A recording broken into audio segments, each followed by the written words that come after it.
Good afternoon to you, ladies and gentlemen, those who are watching outside. Welcome to Beyond the Lines with me, your lovely host, Gizamba Keith, here to take you through all that is to do with sports. Today we are going to dwell so much onto one genre of sport, which is going to be football. We're going to be talking football on the local scene. We're going to be talking football on the international scene as well. But here we are broadcasting live from the LivingStone International University studios, and we look forward to having a constructive time with you as well.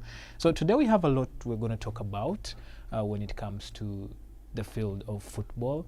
As you know, we are sport, we are the business. So we're going to dive straight into it. You realize that we are in the Pearl of Africa, and we have just concluded the CHAN tournament that was taking place right from July up until this month as well. So we've been having some quite interesting games that have been taking center stage here in the Pearl of Africa alongside our Pamoja brothers, that is Kenya, Tanzania, and we had quite a feast for our eyes as well. But away from that, Chan gave us a preview of what to expect when it comes to the world of football. So as you know very well, the World Cup qualifiers are coming up in a few days' time. But last weekend, we happened to have had a press briefer from the head coach of the Uganda Cranes national team, that is Paul Put, and he came out with a bold statement. Alongside that, he named his 28-man squad that is going to face both Somalia and Mozambique in the subsequent friendlies. So in our squad, we have the return of the legend, Dennis Masinde Onyango. You remember that in 2023, Onyango called it quits for the national team, citing that he wanted to give chance to the young generation, the upcoming goalkeepers who were coming up at that time to set up and also have their names written in the history books as well. So the most notable inclusion in the squad is Dennis Masinde Onyango of Mamelodi Sundowners. He's what you would term as the most capped player of the Uganda Cranes currently, or in this generation, because that gentleman, as you see there, has done a lot when it comes to serving the national team. So alongside him, we have Salim, the return of what I could term as the prodigal son, who is Salim Jamal Magola. So Jamal has been having issues with the federation, which quite caused quite the scare, and many of us thought that he would not return, but due to a surprise turn of twists and events, he's been included in this year's in this round of players who have been summoned by the national team coach, who is Paul Put.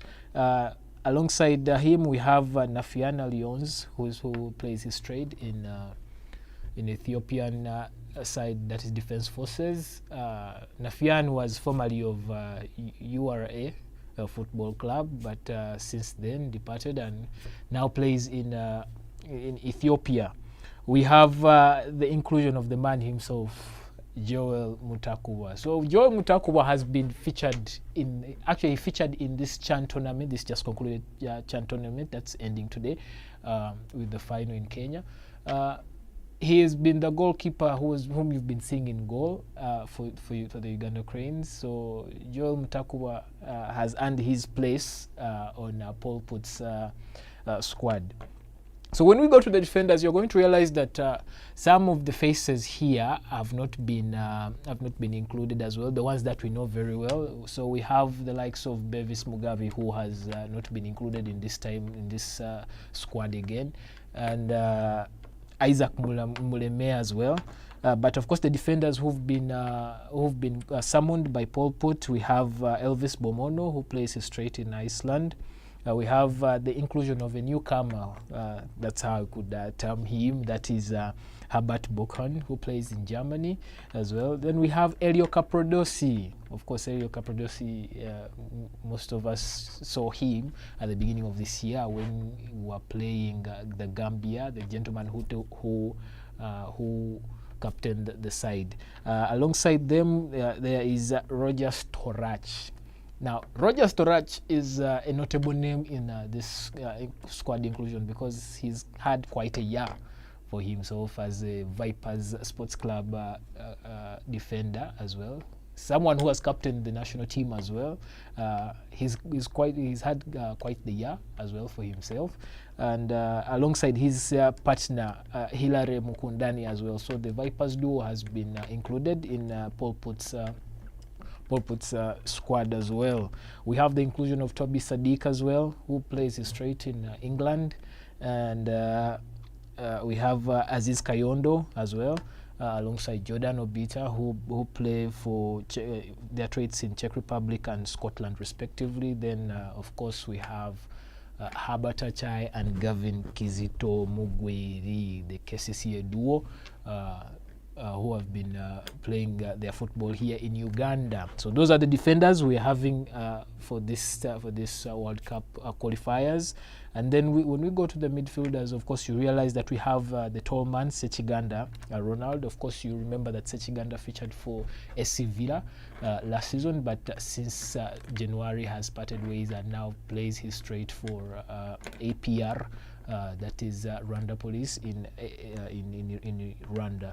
We have Semakula Kenneth, who previously was in FC Tunis, but of course, notably, we all knew Kenneth Semakula in the colours of SC Villa, the pacey right back, but now turned midfielder, who plays his trade currently in Kuwaiti side Al Arabi. Alongside Joel Serunjoji, who plays for KCCA. We have Abdul Katim Watambala, the versatile Karim Watambala, who plays for Vipers, and he's been featured in the Chan team of Uganda as well. And then what closes the midfield section is the pacey and trickster Travis Mutiaba. Travis Mutiaba, you realize that he played his football. He played his football last year at FC Bordeaux, that is in France, but since then has left to join Tunis side. Okay, you get to realize that Travis has switched his straight to Tunisian side, that is CS Sexfen, and he recently featured for them in. In league game, which they lost 2-1, but again he scored the goal for the home side, and that is it. So we have the forwards as well. We're having Denis Omedi, of course, Puskas, FIFA Puskas award nominee, who plays straight in APR Rwanda. Alan Okello, star boy, that is how Ugandans look at him because of the displays he showed during the CHAN. And then we have Mpande Joseph, who plays his football in Vietnam, alongside Roger Smarto, who's been shining in the Conference League qualifiers for his side. And then we have Jude Semugabi of Kitara FC, or what someone could term as unattached, because up until now we do not know if he has signed a new deal at Kitara FC or he has decided to be a free agent as well. So we have Mpande Regan, who plays his straight for SC Villa, alongside John Paul Dembe, who plays for FC Häcken in Sweden, that is the Swedish top flight. And then we have Jonah Patrick Akande, trickster as well, who plays straight at SC Villa, alongside Uche. Wow, people have names now. This player is Uche Kwechuku. He plays his football in St. Johnstone's, that is Scotland. So if you look at this squad fully, you'll get to realize that there have been omissions and there have been inclusions of players that you least expected to come, but Yeah, that is the squad that's going to represent Uganda here at Nambole. So I'm calling upon all Ugandans who are both in the diaspora and at home here to please support the boys full time as we go into the World Cup qualifiers. So we're going to take a short break. We'll be right back. Stay tuned.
Okay. Welcome back from that brief commercial break. So happy that you're still tuned in to Beyond the Lines with me, your lovely host Keith, as we are diving deep into matters to do with sport. I want to welcome you back from the first segment, and we're in for the second segment. All right, let's go. So you get to realize that we the football fans, in a way, love to make things very interesting and spicy by following our teams and how they move. Okay, aside from the Uganda teams as well, we have those teams that we are out overseas that we follow, and we're like, okay, this is where I fall. All right, so we get to understand that UEFA that runs a championship that most people love so much, which is the Champions League, this week rolled out the league phase for the teams that are participating in this year's edition. Of course, England is being represented fully on the global stage with the likes of Newcastle, Liverpool, Manchester City, Chelsea, Arsenal, and Tottenham, who are representing England as well. That is the Premier League. And this week, they got to understand their opponents when it comes to the league phase, which is due to take place starting next month. By the way, next month is just around the corner. So Liverpool have quite a tricky league phase, because you get to realize that they are having big teams who have been performing very well in their various leagues at the same time, giving you guys exceptional results. I will get to realize that you understand that the previous competition, of course, the league phase was launched last year in the last edition, and we had PSG, Paris Saint-Germain, emerging as champions for the first league phase edition. Of course, it was quite a long one indeed, but as things stand, they had to fight their way to the top, and they emerged champions as well. We are having the likes of Tottenham as well, who were the Europa League champions, who made their way into the group phase of the league phase of this year's edition, whereby they are going to tussle it out with the megaweight teams as well in UEFA. So we have Bayern Munich, which is having Chelsea in their in their league phase, in their pot, alongside Club Brugge. We have Sporting CP. That, of course, for those who know Sporting CP, that is where Ruben Amorim, the current Manchester United manager, came from, and is participating as well in the Champions League. And then we have Union Saint-Gilloise, that is from Belgium as well. They are going to be representing they're going to be representing in this year's Champions League. So Bayern also have to face Paris Saint-Germain in their pot as well, alongside Arsenal. Of course, now Arsenal and PSG, Arsenal and Bayern, that is a love story that has never seemed to disappoint as well. Then we have PSV Eindhoven, that is from the Dutch side, alongside PAOK as well. Then for Inter Milan, of course, Inter Milan, you realize that Inter Milan were finalists last year, but to everyone's dismay, everyone who thought that Inter Milan would lift the Champions League again since 2010 thought it wrong, having been thrashed 5-0 by the current UEFA Champions League champions, that is PSG, of course. That was a UFC classic as well, being thrashed 5. Can see so right in front. We have they have Liverpool, the current English champions, alongside Arsenal as well, and they are having also Slavia Prague as well in their group, alongside Karpat from Ukraine as well. So they have also Wow. Borussia Dortmund. That is quite the fixture as well, alongside Atletico Madrid, Ajax, and Union Saint Gilloise as well. So to the Los Blancos, that is Real de Madrid, you get to realize that they have Manchester City in their group, alongside Juventus, alongside Marseille, Monaco. Then they will be playing Liverpool, Benfica, and Quarberg and Glossy away. Then for Chelsea at home, they have Liverpool. They have Barcelona. Then they have Benfica. They have Ajax, and then Pau. Then their away will be comprising of Bayern Munich. We'll be having Atalanta as well. They'll be having Napoli as well, and they'll be having Shakhtar as well from Ukraine as well.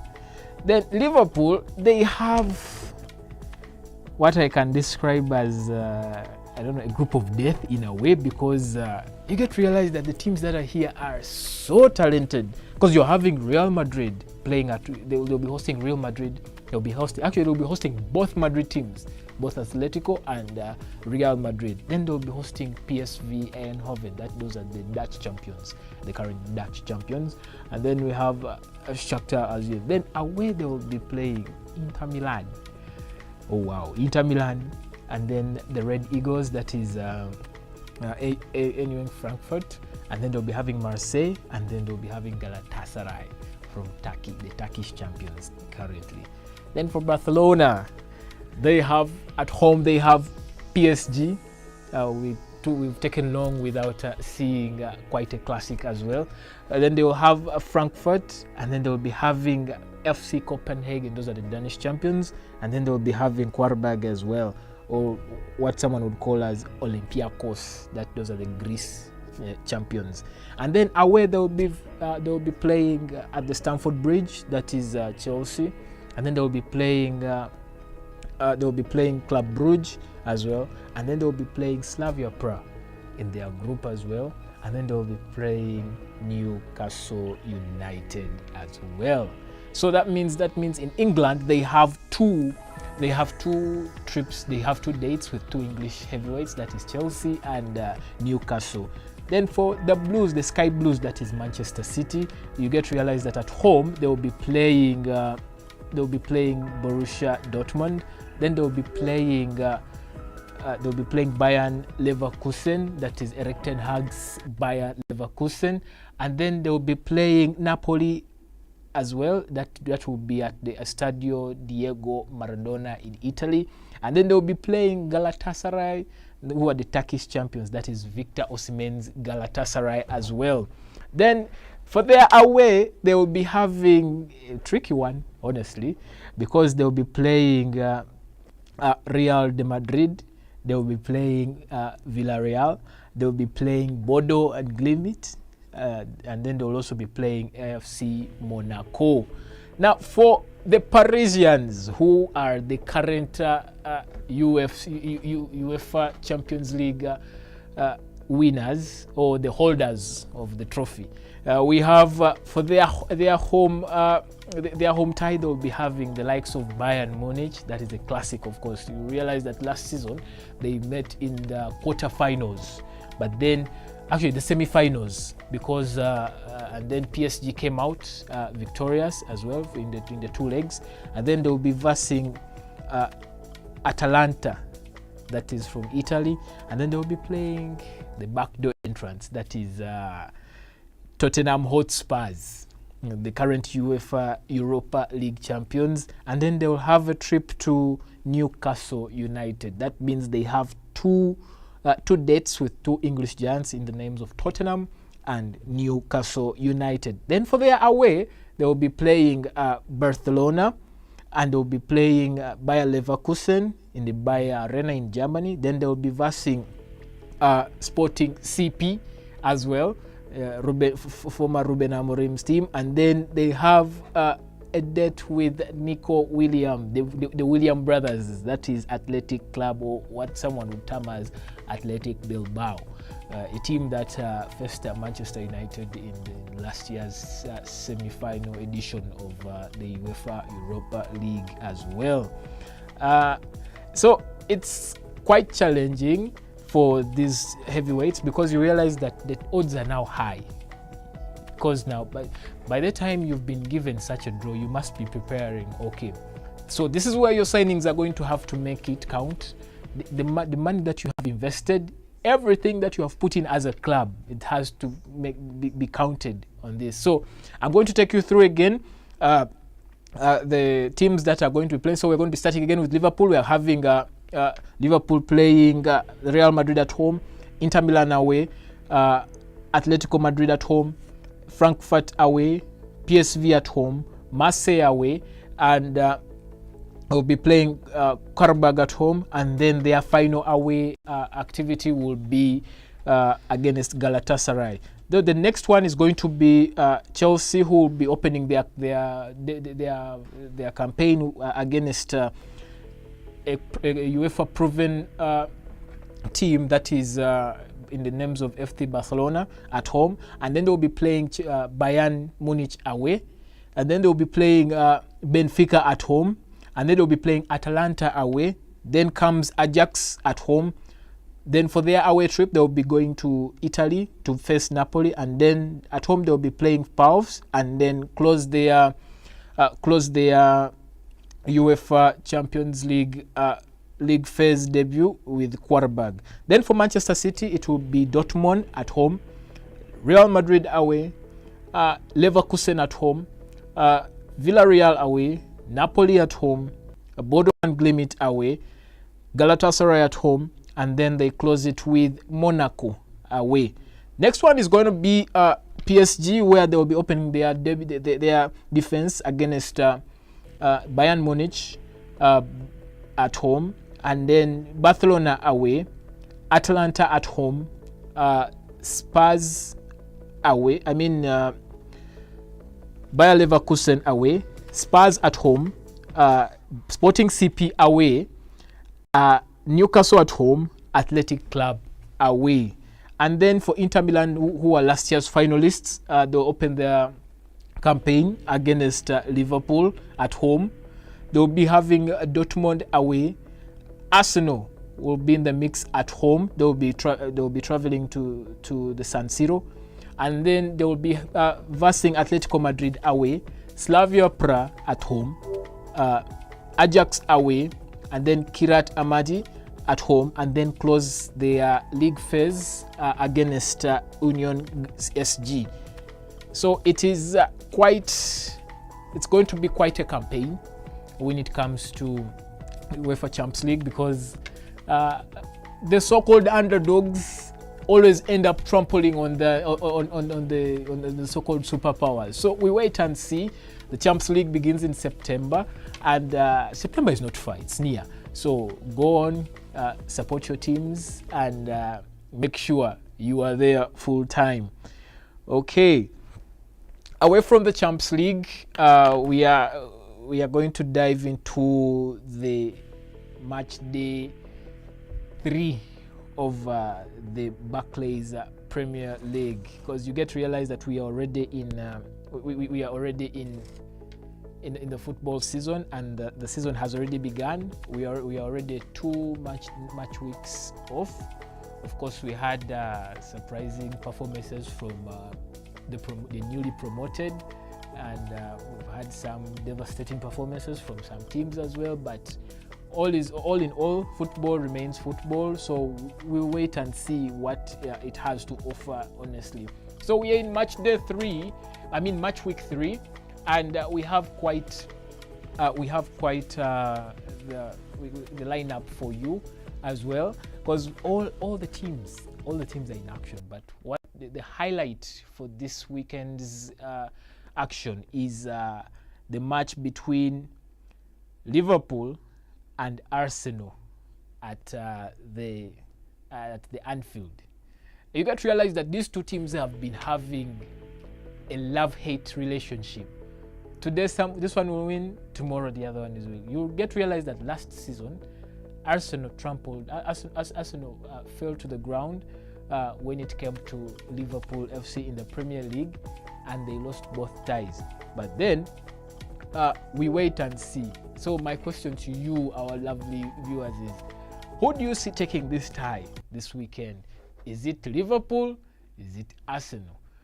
As you can see, the odds have already been stated there. You can see that Liverpool has a bigger chance of drawing, but then of winning. But then you realize that even Arsenal itself has outdone itself as well, because you realize that from match day one, Arsenal has been performing right from Old Trafford, whereby they came out as 1-0 victors against a dominant Manchester United. Next weekend, they come and verse a newly promoted Leeds, which has been refurbished. Of course, Leeds making multiple signings as well, but having the notable names as well, in names of Dan James, Felix Nkema as well. But still, Liverpool, Arsenal came out and were 5-0 winners against Leeds, of course, with the star man, Victor Gyökeres, being on the score sheet, scoring twice alongside their star boy, that is big man Bukayo Saka.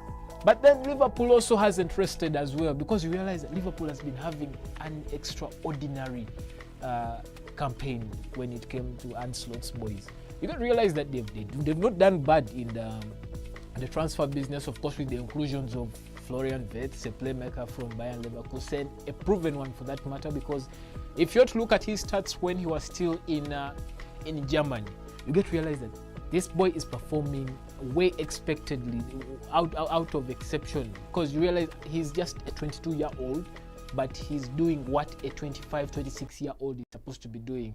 So on your screen, that is Victor Gyökeres, the man who everybody is going to be looking at this weekend, of course, against Liverpool, to see what have you brought to the table. Does the money count? But so far, he has already proven to people that he's a proven striker, of course, formerly playing at Sporting CP with Ruben Amorim and netting 58 times last season. It goes on to show you that his profile is still growing. Of course, he has already showed Arsenal fans what he can do, of course, scoring last weekend in the 5-0 thumping of Leeds United.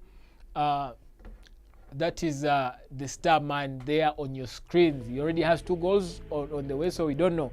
Is he going to add on more? We wait to see. Liverpool have their own as well. They have Florian Wirtz, they have Mo Salah, they have the star boy Hugo Ekitike, the young man from France, who was formerly of NUN Frankfurt in Germany as well. This boy came up, this boy was bought.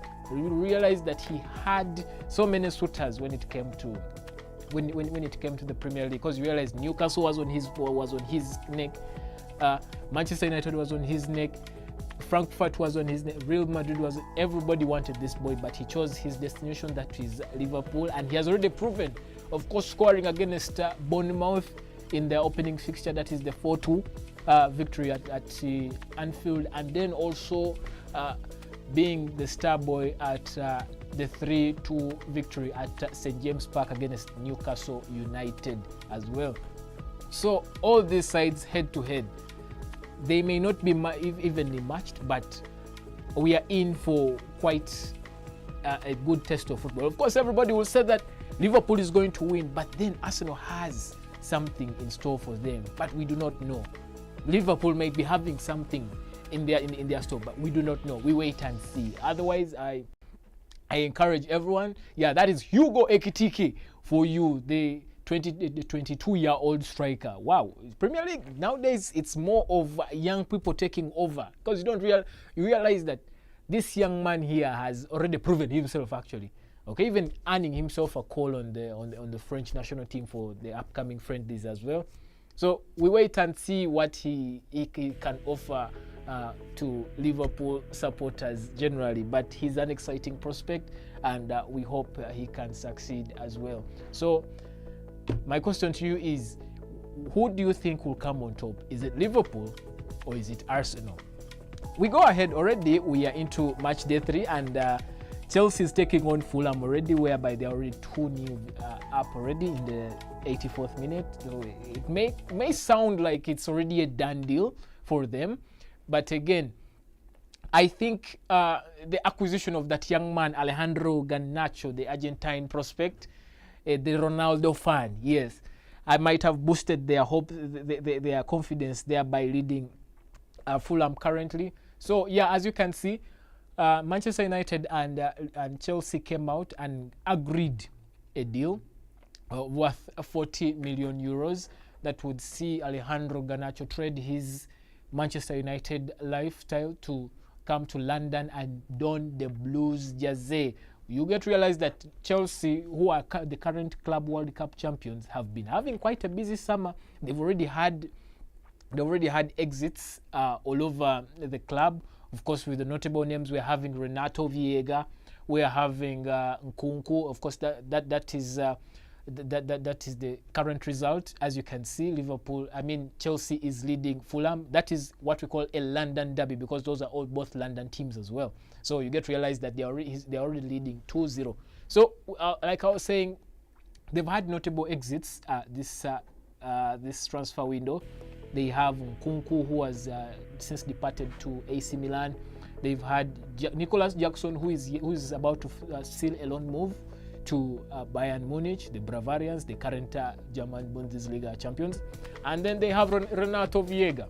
Renato Viega is a very exciting prospect. Previously, he was featuring for Juventus Football Club on loan from Chelsea, of course, but then has since returned as well. But now he has totally parted ways with the Blues, thereby shifting to Villarreal, that is the Yellow Submarines in the Spanish La Liga side. And then we also have Kanare Chukwuemeka. Sometimes I wonder, is he Nigerian or is he English? Because this gentleman here, he's okay. But he has since left Chelsea to join Borussia Dortmund in Germany, so he'll be playing his football in the Signal Iduna Park. Alongside that, we have had the likes of Armando Broja, who was formerly of Everton, on loan, now shifting his trade to Burnley, and many more other exits as well that have been confirmed as well. So you get to realize that much as they've been buying, they have sold, and then you realize that they have brought in the good stuff as well. Yeah, so that is Kanare Chukwuemeka, the English Nigerian, who has shifted his trade to the German side now. Okay, so the next game that everybody is going to be looking at is the game at Old Trafford. That is between Manchester United and Burnley Football Club. Now, Manchester United has had challenges since the season began. Actually, since last season, because you realize that last season they had two managers. Actually, yeah, they had two managers. That is actually three, not even two, because Erik ten Hag started the season. Midway, he was sacked. Ruud van Nistelrooy came through as interim manager, had his spell, then he left, and then we had Ruben Amorim coming in from Sporting CP, and it's been a disaster after disaster. Some positives have been there, most negatives have been there, because you get to realize that they've been losing games consistently and they've not been winning consistently, which has made so many people question whether United is really the top club that they claim to be, of course. But of course, you get to realize that stats don't lie. They have been performing. Of course, somebody will tell you that it's a phase, people have to act. But of course, much as it's a phase, you must show people that you are doing what you came to do. So they began the end of the season on a very low note. Of course, having lost the UEFA Europa League Championship to Tottenham Hotspurs. They were beaten 1-0, of course, courtesy of a Brandon Johnson goal. And then they go into the preseason, losing their first preseason game 1-0 in Vietnam. Then against All-Stars, Asian All-Stars, and then they go to Hong Kong, where they won 3-1 against Hong Kong, and then they won their next game again 2-0 as well. Then of course they headed to to the United States side, where they participated in the summer league series, of course having vast Everton, Bournemouth, and Newcastle as well. So you get to realize that they emerged as champions of the summer series, of course, and then comes the new season, where you could see that okay, something was coming up, but then I feel like they haven't handled their internal crisis very well. Of course, they had a new complex open for them as well, their training complex as well, and of course the Carrington, which was remodernized. Of course, somebody can say that it was the Ronaldo effect, but of course when new owners come in, there are always changes that are supposed to be made. So they were given a modern complex. But aside from that, the signings that they have made this season, you have Matthias Cunha, Premier League proven from Wolves, Brian Mbeumo, Premier League proven from Brentford, and then you have an exciting Benjamin Sesko from RB Leipzig, alongside Diego Leon, who had confirmed his coming to United earlier of last season, but made it official during this current summer. So you get to ask yourself, where is the missing link? Most people will say that it's the formation, but if the formation has to work, that means the players have to be in for what? For the changes. Because the coach will do his part, the players also have to do their part. So United have been having challenges. They've had a disastrous start to life this season, of course, with a 1-0 loss against Arsenal at Old Trafford at home, courtesy of a Ricardo Calafiori goal, which was a set piece, of course. And then their second game that you would say, okay, they can fight on. They end up drawing. That was 1-1. Of course, they got a point, but then it was quite challenging as well, because you could realize that okay, the way they considered even the equalizer against Fulham was quite devastating. You could ask yourself, okay, what exactly is the problem? So that is Mbeumo on your screen, the time he confirmed his arrival at the Old Trafford Best Club. But of course, today they are in action against Burnley Soccer Club. Of course, Burnley having been promoted. This is Scott Parker's side. Scott Parker is a manager who has been proven in the Premier League. Before, he has worked in teams like Bournemouth, Fulham as well. Now he's with Burnley. Of course, last season, Burnley emerged as champions of the Sky Bet English Championship League. Of course, beating 24 other teams and being promoted, thereby earning a promotion to the Premier League. So we wait and see if things are going to change. Maybe yes, maybe no. Maybe yes, maybe no. We are still there in what someone could call as the Delulu of the Premier League. But anyway, the season is still young, so we don't know. Who do you think is going to be your winner for this season as well? We wait and see. Yeah.